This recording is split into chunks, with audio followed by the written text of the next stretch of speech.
नमस्कार मित्रांनो, आमच्या चॅनलवर नवीन असाल तर चॅनलला नक्की सबस्क्राईब करा, म्हणजे तुम्हाला मालिकेचे नवनवीन एपिसोड सर्वात अगोदर पाहायला मिळतील.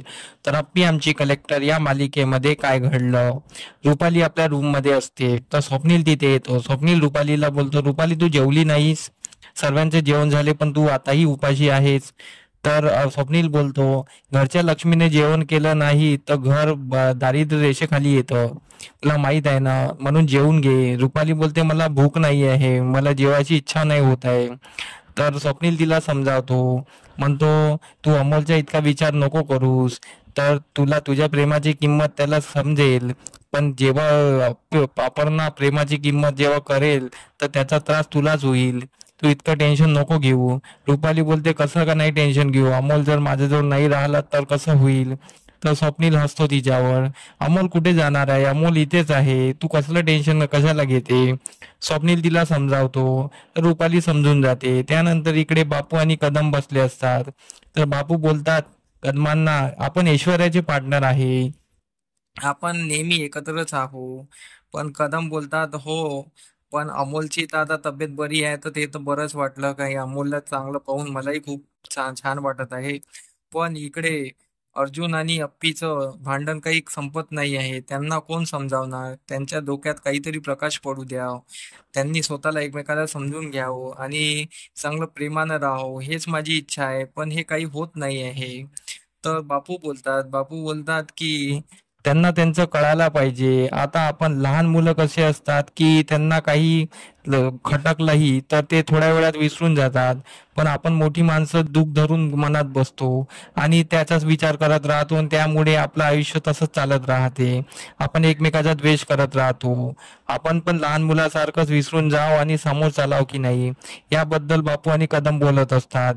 त्यानंतर इकडे अमोल स्वप्न बघत असतो. स्वप्नामध्ये त्याला त्याचे बाबा वेगळे झालेले दिसतात, त्याची वेगळी झालेली दिसते. तो त्याच्या माला विचारतो, बाबा कुठे गेले. तर अप्पी बोलते, बेटा, बाबा आपल्याला सोडून गेला आहे, आपण आता एकटेच, आपण एकत्र राहू, आपण दोघच आहे. तर अमोल बोलतो, नाही मला बाबा पण सोबत पाहिजे. अप्पी बोलते, ते शक्य नाही बाळा, तुझे बाबा तुला सोडून गेले आहे आता. मग त्याला अर्जुन दिसतो, तर तो अर्जुन जो जातो, अर्जुन बोलतो, नाही बाळा, आपण आता एकत्र नाही राहू शकत. तुझी माझी काही कदर करत नाही, आपण तुझ्या मापासून तुला वेगळं ठेवू. मी तुझं सर्व करील, तुझ्यासाठी जे काही आहे ते करीन, मी तुझं सर्व पाहिल, चल तू माझ्यासोबत. तर अमोल बोलतो, नाही बाबा, मला सर्व दोघांसोबत राहायचं आहे, मला नाही राहायचं आहे एकटं. तर अमोल बोलतो, बाबा आपण एकत्र राहू ना. तर तेवढ्यात अप्पी अर्जुन दोघेही निघून जातात. अमोल एकटा असतो, काळोख असतो. त्यानंतर अमोलला थोडी जाग येते. मग अमोल विचार करतो की त्या दिवशी जे घडलं, मनी मावशी बद्दल बाबांनी म्हटलं की बा तुझ्यामुळे एकमेकाला दोष काढले आणि म्हटलं की बाबतीत सर्व तुझ्यामुळे घडलं, आपण एकत्र राहू शकत नाही, आपण फक्त अमोलसाठीच एकत्र आहो, हे तू लक्षात ठेवू. आपल्या दोघात असं काही संबंध राहिलेला नाही, आपण नवरा बायको नाही, असे विचार अमोलच्या डोक्यात असते. मग अमोलची जाग येते. अमोल अमोल डोळे उघडतो, तर बघतो तर काय, अप्पी तिथेच असते आणि त्याचे बाबा पण तिथेच असते. पण अप्पी बेडवर झोपली असते आणि त्याचा बाबा खाली झोपला असतो.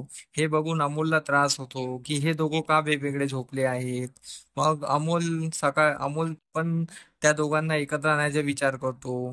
तर अमोल पण झोपी जातो. त्यानंतर इकडे बाहेर संकल्प आलेला असतो.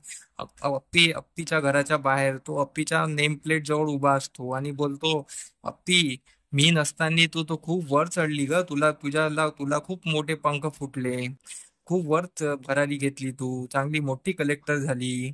पण आता मी आलो आहे, तू टेन्शन घेऊ नको, मी तुला सुखाने जगू देणार नाही. आणि तुझा तुझा मुलगा तर 2 महिन्याचा साथीदार आहे ग, 2 महिन्यात तुझा मुलगा पण तुझ्यापासून निघून जाईल, मग तुझे दिवस बघ कसे येते. आणि हे बोलून तो जोराने हसत असतो. बोलतो, अप्पी, आता तुझी सुरुवात झाली, आता तू माझ्या आईला तुरुंगात पाठवलं, मला वेड्याच्या हॉस्पिटलला पाठवलं, आता बघ मी तुझे काय हाल करतो ना. तुला रडायला लावलं तर बघ, तुला माहिती नाही पडणार तुझा मुलगा 2 महिन्याचा साथीदार आहे, हे मी तुला शेवटपर्यंत कळू देणार नाही. असं तो बोलत असतो. इकडे सकाळी अप्पी अर्जुन एकमेकात हातात हात घालून झोपले असतात. तर अर्जुनला जाग येते. अर्जुन अप्पीला उठवतो. अप्पी सोड माझा हात. तो अप्पीला उठवतो. अप्पीला बोलतो, अप्पीला दोष देतो, तू माझा हात पकडून का झोपली? अप्पी उठते. अप्पी बोलते, मी कशाला तुझा हात पकडून झोपू, मला काही इतका शौक नाही आहे. तर अर्जुन तिला दोष देतो, तुलाच आपल्याला एकत्र राहायचं तुझीच इच्छा आहे. तर अप्पी बोलतो, का बरं, तुला नाही आहे का? तर अर्जुन बोलतो, तसं नाही, पण मला तुझ्यासोबत एकत्र राहायचं नाहीये, मला फक्त अमोलसाठी आपण एकत्र आलो आहो, हे तुला मागे सांगितलं होतं.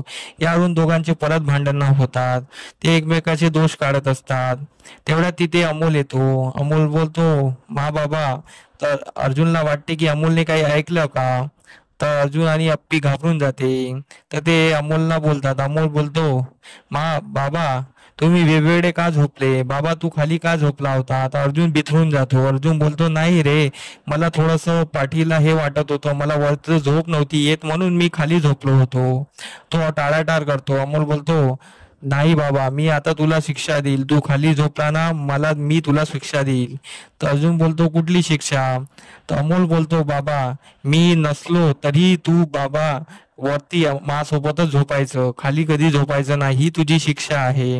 हे शिक्षा ऐकून अप्पी बोलते, बाळा तू कुठे जाणार आहेस, असं बोलू नकोस. तर अमोल बोलता, नाही, मी नसलो तरी तुम्ही एकत्र राहायचं मला प्रॉमिस करा, आणि ही शिक्षा आहे बाबा तुझी. तर मग अमोल निघून जातो. तर अर्जुन बोलतो, बघ, त्याला त्याला आता काहीच कळायला नाही पाहिजे, पण अप्पी बोलते, आज न उद्या त्याला सांगायलाच पाहिजे. मी त्याला सांगणार, कारण की आपल्या दोघांचे चाललेलं आहे ते त्याला कळायलाच पाहिजे. त्याच्यापासून मी एवढे दिवस लपून नाही ठेवू शकत. अर्जुन बोलतो, नको, त्यांनी एवढस आपल्या मी खाली झोपलो बघून त्यांनी मला ही शिक्षा दिली, तो अजून काय करेल, त्याला किती टेन्शन येईल. अर्जुन तिला थांबवायची कोशिश करतो, पण अप्पीचा विचार असतो की त्याला सर्वच सांगावं. तर इथेच आजचा भाग संपतो. धन्यवाद.